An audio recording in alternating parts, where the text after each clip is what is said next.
Bonjour, bonnes gens. Ça y est, je suis passé chez le coiffeur. Il y a un peu moins sur le caillou. Alors aujourd'hui, je voudrais rendre hommage à une personne qui a été très courageuse, même à plusieurs personnes qui ont été très courageux. Parce que les choses bougent en ce moment. Il y a de plus en plus de personnes qui se rendent compte qu'il y a quelque chose qui cloche, qu'il y a quelque chose qui ne tourne pas rond dans ce que nous rapportent les médias mainstream, dans ce que nous disent les gouvernements, dans les mesures prises par les mêmes gouvernements pour soi-disant endiguer la progression de la pandémie du Covid. Il y a un certain nombre d'éléments qui sont discordants, qui sont dissonants. Et on peut s'en rendre compte à plusieurs niveaux. Première grosse dissonance, c'est le fait qui est à constater vraiment si on prend tous les chiffres officiels donnés par la Johns Hopkins University, par le European Center for Control for Diseases, euh, et ensuite le site Worldometer qui reporte les cas d'infection au Covid jour après jour, avec les cas de décès, et ce dans tous les pays du monde. Nous nous rendons compte que par rapport à avril, la période pendant laquelle le virus sévissait principalement en Europe, vous savez, on nous parlait du foyer de l'infection, foyer de l'épidémie, eh bien, nous étions dedans, l'épicentre de l'épidémie, c'était l'Europe, et ça commençait à venir aux États-Unis. À ce moment-là, pendant début avril jusqu'à mi-avril, les décès enregistrés tous les jours liés au Covid se mesuraient entre 6 et 8 000. Alors, on ne va pas chipoter de savoir si ce sont des patients âgés, pas âgés, euh, qui sont morts avec le Covid ou dû au Covid, etc. Je rappelle quand même, juste pour la petite histoire, que le nombre de décès liés à la grippe cette année, en hiver, donc 2019-2020 pour l'Allemagne, est recensé à 470. Et pour la France, c'est recensé à 72 décès. Ce sont les chiffres officiels, ceux que vous pouvez obtenir en consultant par exemple l'INSEE ou des statistiques officielles, et le Robert Koch Institute pour l'Allemagne. Il va de soi il va sans dire que l'épidémie de grippe chaque année fait plusieurs milliers de victimes, et ce dans chaque pays en Europe. Où sont passés les morts de la grippe cette saison? Ensuite, deuxième question qu'on peut se poser, au mois de mars et au mois d'avril, nous avions un nombre, disons une épidémie qui, pour l'Europe et pour les États-Unis, partait en flèche. Les statistiques de l'INSEE révèlent une surmortalité. Nous avons à cette époque-là, comme je viens de le dire tout à l'heure, entre 6 et 8 000 décès par jour attribués au Covid. Et aujourd'hui, alors que le nombre de cas actifs était recensé à cette époque-là, on va dire entre 5 et 700 000, coupons la poire en deux, mettons 600 000, aujourd'hui nous avons officiellement 6 millions de cas actifs. Bien sûr, on a passé le cap des 20 millions. Les journaleux, les médias mainstream vont vous raconter que nous avons 20 millions de cas infectés, mais pas actifs. Il y a 13 millions de guérisons. Il y a 738 000 morts enregistrés jusqu'à maintenant, et il reste 6 millions de personnes atteintes, 6 300 000 à peu près, de personnes atteintes à cas actifs du Covid. Recensés, testés, positifs et cas actifs. C'est 10 fois plus que début avril. Le nombre de décès devrait être 10 fois plus élevé. Eh bien non. Le nombre de décès oscille à peu près entre 4500 et 6500 par jour. Cherchez l'erreur. Cherchez l'erreur. Où est le problème? Alors on peut chercher plusieurs pistes d'explication. Il y a peut-être une meilleure prise en charge des patients. C'est possible. Maintenant que nous connaissons mieux la maladie, il y a peut-être moins d'erreurs liées au fait que, par exemple, on ne ventile plus aussi vite qu'avant, sachant que le fait de ventiler les patients qui avaient éventuellement une, une inflammation généralisée pouvait provoquer des embolies pulmonaires, boucher, obstruer les artères pulmonaires et peut-être donc, et les veines pulmonaires, et peut-être à ce moment-là, c'était plutôt contre-productif. Peut-être que c'est une des possibilités. Peut-être que les médecins se sont rendus compte que, effectivement, il y a des traitements efficaces contre le Covid, si ce n'est curativement, en tout cas en préventif. Et pour éviter, par exemple, l'apparition de formes graves de cette maladie, liées à cette maladie. C'est-à-dire, par exemple, le fait d'attribuer de l'azithromycine combinée avec l'hydroxychloroquine, mais pas seulement. Certains médecins ont préconisé l'utilisation d'autres antibiotiques, comme des macrolides.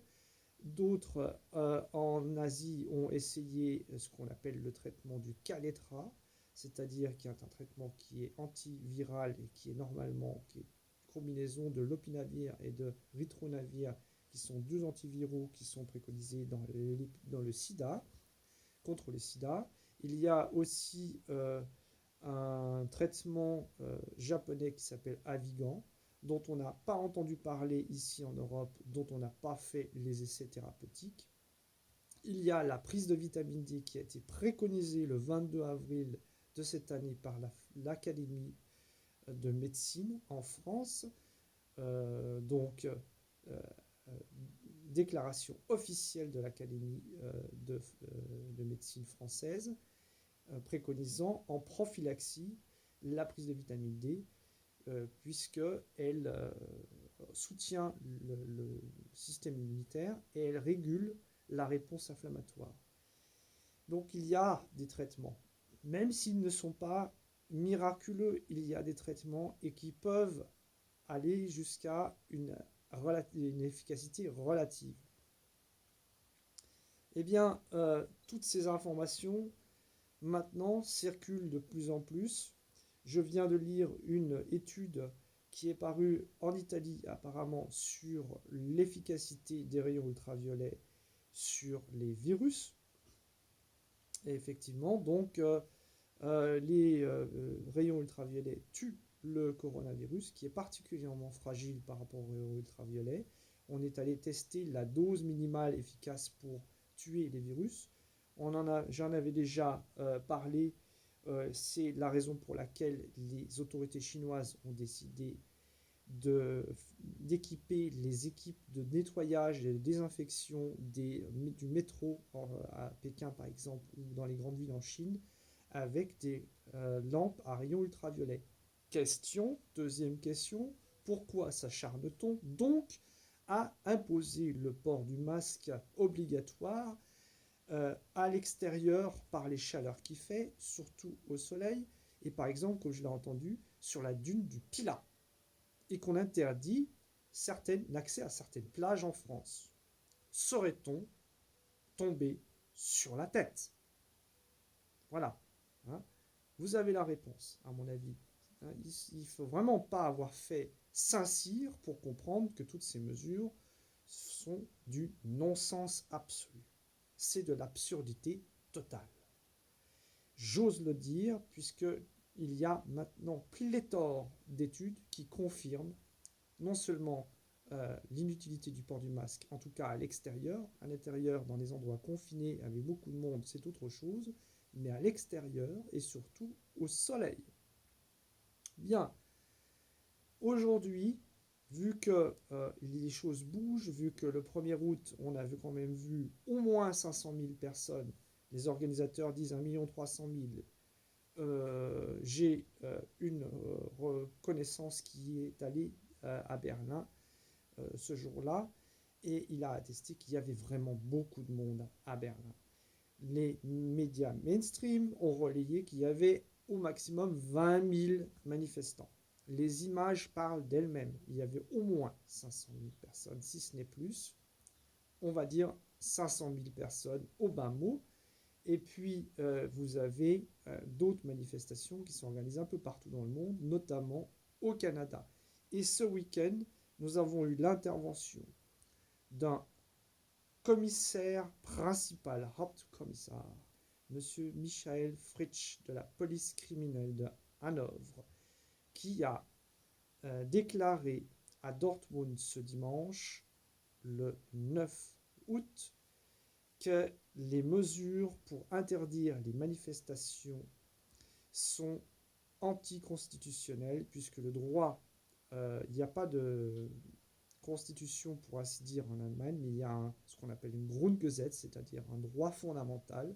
Le droit fondamental prévoit la liberté de manifester comme un droit imprescriptible. D'ailleurs, c'est le cas en France, puisque nous avons la Constitution de 1958 qui inclut en partie intégrante la Déclaration des droits de l'homme et du citoyen de 1789, parmi lesquels, donc les droits parmi lesquels il y a le droit d'exprimer son opinion, qui est un droit imprescriptible. La liberté d'expression est une liberté imprescriptible. Donc, ce commissaire a eu le courage de dénoncer ces faits et de dire que les décisions d'interdire la manifestation du 1er août à Berlin étaient anticonstitutionnelles et étaient une décision politique et que ce ne respecte pas le droit des personnes. Il a appelé à tous ses collègues à le rejoindre. Bien sûr, ça lui a valu une mise à pied directe, mais ce faisant, son geste est symbolique. Et donc là, je salue le geste très courageux de ce commissaire, M. Michael Fritsch. Big up à Michael Fritsch pour son courage. Et un second big up pour une dame qui est canadienne, qui s'appelle Lucie Laurier, et qui a eu l'aplomb de reprendre une journaliste dans une manifestation au Québec qui venait interviewer les manifestants contre les mesures du Covid et contre l'obligation du port du masque, notamment à l'extérieur. Et je n'ai pas toutes les données, mais il s'agissait d'une manifestation dans ce cadre-là, et contre la vaccination obligatoire qu'on est en train de nous préparer. Cette journaliste qui faisait partie apparemment des médias mainstream, eh bien, Madame Lucie Laurier l'a carrément remise en place en lui disant: vous propagez des fake news, quoi, et vous, les gouvernants, sont en train de nous prendre pour des imbéciles, de nous prendre pour des enfants. Il faut arrêter cela. L'infantilisation, ça suffit. Nous sommes assez grands, assez responsables pour savoir ce que nous faisons. C'est une question de santé. La santé, donc, elle l'exprime comme cela, c'est une énergie. C'est lié à l'énergie, à un flux d'énergie. Faites du sport, faire du sport, c'est ce que je dis depuis un bon moment. Manger sainement, aller au soleil, prendre de la vitamine D, se charger en vitamine D, puisque le soleil va accumuler, non pas la vitamine D, mais va transformer la vitamine D et la rendre active. La vitamine D que nous ingérons par nos aliments. Et donc, cette jeune dame a exactement tout dit, hein, l'essentiel, en l'espace d'1 minute à cette journaliste qui est repartie absolument abasourdie. Voilà, donc pense que je vais mettre les liens en description dans la vidéo. Et encore une fois, big up à ces deux personnes qui ont eu un courage extraordinaire. Et j'espère que ce sont deux exemples qui vont justement nous inciter, chacun à notre manière, de les suivre justement et peut-être nous encourager à faire de même. Alors évidemment, il y a la journaliste qui a dit que en faisant cela, on appelait à la désobéissance civile. Lucie Laurier a dit non, c'est pas la désobéissance civile, je n'appelle pas à cela, c'est une question d'intelligence. Moi, je dis que la désobéissance civile, à partir du moment où elle respecte la loi et où on est dans le respect des gens, la bienveillance, il ne s'agit pas d'être violent, pas du tout, au contraire, il ne s'agit pas de tout casser pour dire oui, je ne suis pas d'accord. Ça ne sert pas à grand-chose, c'est même l'inverse. Mais à partir du moment où vous avez un champ d'activité possible, un champ d'action possible, dans le cadre de la loi et dans le cadre d'une bienveillance, c'est ce que j'ai dit aussi dans des vidéos précédentes, eh bien, pourquoi pas le Mahatma Gandhi n'a pas attendu qu'on lui donne l'autorisation d'aller chercher du sel en bord de mer pour faire un geste significatif, marqueur, de s'habiller comme un tailleur modeste, comme geste symbolique, significatif, marqueur. Ce commissaire a eu un courage immense, il a mis en jeu sa carrière pour nous expliquer que les abus de droit, c'est intolérable, que lui, sa conscience lui intimait l'ordre de ne plus faire le jeu des gouvernants qui utilisent cette crise du Covid et qui utilisent les mesures qu'ils font appliquer sur la population pour un agenda politique personnel. Il a dit « Je suis au service des citoyens, je ne suis pas au service d'une caste politique ». Donc, je mettrai les liens dans la description. Pour ceux qui comprennent l'allemand, vous aurez directement. On verra si on peut faire une traduction. Mais voilà. Il est important maintenant, je l'ai dit déjà il y a quelque temps, de passer à l'action. Intelligemment, sans aller contrevenir à la loi. Soyons intelligents, soyons lucides. Nous n'obtiendrons rien si nous nous mettons en travers de la loi. Faites les choses intelligemment. Mais il y a des choses à faire, j'en suis certain. J'en suis certain. Le fait de porter des t-shirts qui ont un message assez clair, par exemple, c'est une chose qui n'est pas interdite par la loi.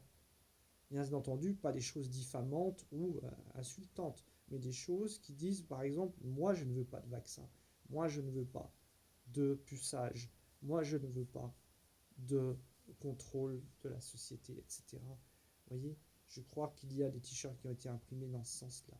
Moi j'en porte un, Querdenken, c'est-à-dire je suis un quérulant. Et je le revendique. Le fait d'être quérulant n'est pas en soi une chose immorale. Et encore une fois, qu'on nous reproche d'être des complotistes, etc., là aussi, ça suffit. On a le droit, j'ai le droit de penser qu'il peut y avoir des complots. J'ai le droit d'avoir tort aussi. Mais c'est mon droit. J'ai le droit de dire que peut-être que Bill Gates ne veut pas du bien de nous. J'ai le droit de le dire. J'ai le droit de penser que Bill Gates est un eugéniste. J'ai le droit de penser que son père était un eugéniste, que sa mère était une puritaine. J'ai le droit de le penser. J'ai le droit de m'informer aussi.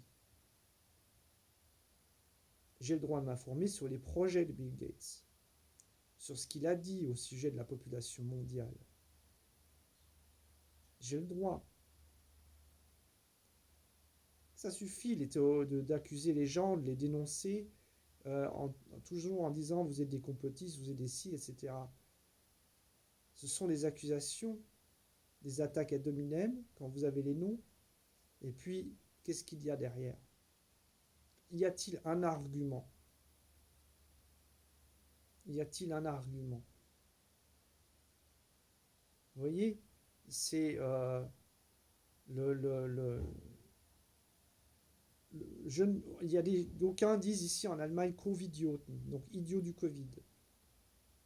C'est comme ça qu'on est décrit par les médias.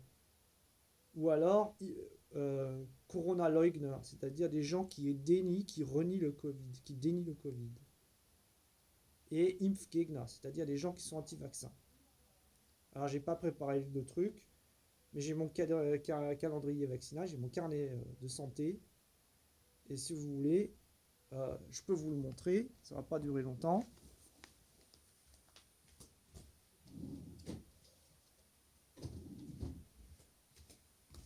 Puisqu'il faut des preuves pour que les gens finissent par croire ce qu'on dit.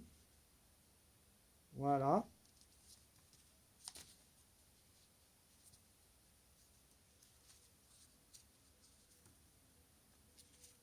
Ça, c'est mon carnet vaccinal allemand.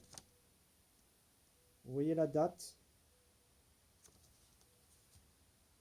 27 juillet 2020. Vaccination DTP. Ça, c'est mon carnet vaccinal français. Je ne sais pas pourquoi ils l'ont mis là-dedans. Regardez les dates.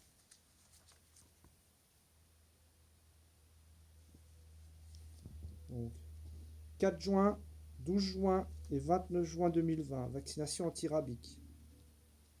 Voilà, j'étais en contact avec une chauve-souris. Je ne suis pas anti-vaccin.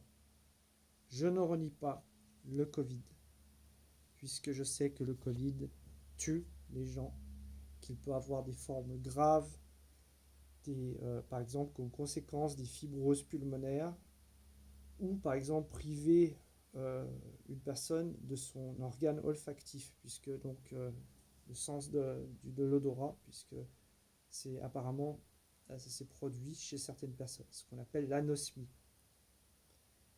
Et c'est vraiment pas une sinécure que d'avoir que se taper de l'anosmie, c'est le cas de le dire. Donc je ne voudrais pas moi-même attraper cette maladie et je ne voudrais pas qu'une personne de mon entourage l'attrape. Que ceci soit dit pour clarifier les choses. On va mettre les points sur les i puisqu'il faut le faire. Je ne suis pas un renieur du Covid. Je ne suis pas un covidiote. Ça suffit les calomnies, ça suffit les diffamations. Et cette dame, Lucie Laurier, et ce commissaire, je ne pense pas non plus qu'ils soient des covidiotes.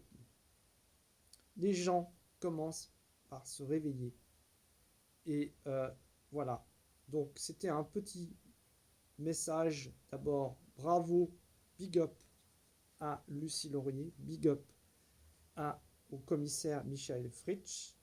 Et j'espère que vous serez nombreux à vous poser des questions, à vous mobiliser et à comprendre qu'il faut maintenant agir pour empêcher la vaccination obligatoire que M. Bill Gates est en train de préparer pour tout le monde.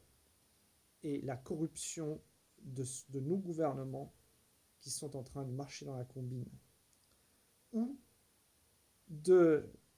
pareil, d'empêcher que des laboratoires pharmaceutiques puissants, tels que Gilead ou AbbVie, veuillent imposer leur propre traitement. D'ailleurs, bon, j'en sais trop rien pour AbbVie, mais pour Gilead, on sait maintenant ce qui s'est passé, de vouloir imposer le Remdesivir, qui ne marche pas, qui a une très haute toxicité rénale, et d'avoir dénoncé avec tous les moyens les plus tordus, avec cette fameuse étude complètement bancale du Lancet, qui a été publiée dans le Lancet, de ce docteur Mera, qui était une vraie honte scientifique. Tout ça pour décrier, pour dénigrer l'hydroxychloroquine. Et il serait temps aussi que les soi-disant spécialistes, Madame Lacombe, Monsieur Doré, etc., qui et les journalistes qui ont entonné le refrain avec eux, tel M. Patrick Cohen, d'avoir traité le professeur Raoult de charlatan ou le professeur Christian Perron. C'est pas un zozo, lui. Il a dirigé le Haut Comité de la Santé publique pendant 15 ans. Et le professeur Raoult est un des meilleurs virologues au monde. Un des meilleurs. Donc, ça suffit les conneries. Arrêtez de nous prendre pour des imbéciles. Vous croyez quoi? Que les gens sont des idiots?